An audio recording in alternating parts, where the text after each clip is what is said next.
শেষমেশ বিল্লার দায়িত্ব আমার উপরেই বসছে, আর কে রে দেখে না? পাবলিকে যদি দেখে আমি কি কাম করতে ঝেলে দিয়ে আমার দমের জ্ঞাতন জ্ঞাতাই।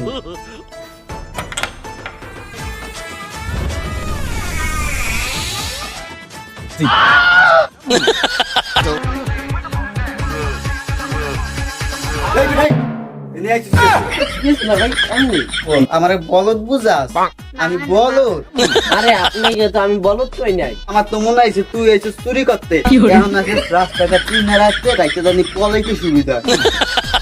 আরে আমি শোন না তো, চোরের মুখে বড় কথা, তোর দেখলে মনে হয় চোর, আবার কয় আমি চোর না। আরে আমি বিদ্যুৎ অফিসে চাকরি করি। এই তোর কিন্তু একটা পাড়াই মাইরালাম। কি করলি তুই?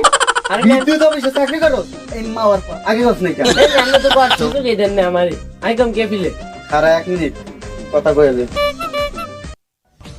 হ্যালো বন্ধু, গুপ্ত দিন পাইছি, তাড়াতাড়ি আয়, বাকি মিষ্টি লয়ে আইস। এই যে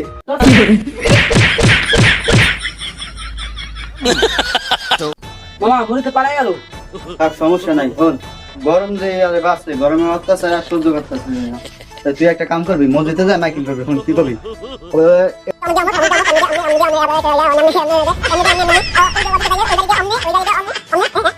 এখনই করবি। ঠিক আছে বন্ধু, এই মুহূর্তে আচ্ছা তাই কর।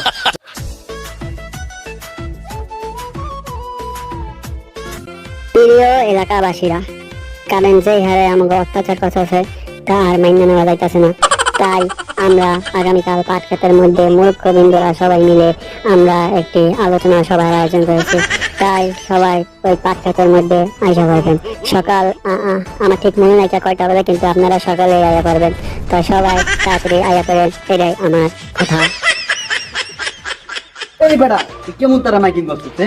কে আমি ভালো নিকা না তা আমাদের করি তোর কিন্তু গমের মতো সব